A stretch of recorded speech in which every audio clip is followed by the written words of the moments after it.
जय जगन्नाथ वंदे उत्कल जननी। आज हूँ पखाल दिवस। पखाल आम सबू ओडियांकर सबुठु प्रिय खाइबा।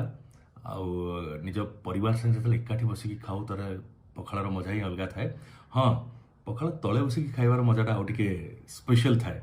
बट हाउ एवर पखाल तो खाऊछु।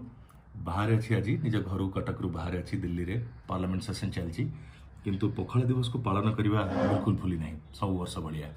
सो एंजॉयिंग पखाल विभिन्न आइटम्स घरे आज आउ हैप्पी पखाल दिवस वंदे उत्कल जननी।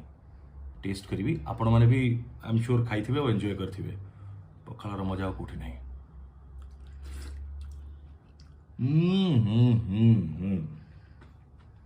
पखाल आलू भजा बड़ी चूरा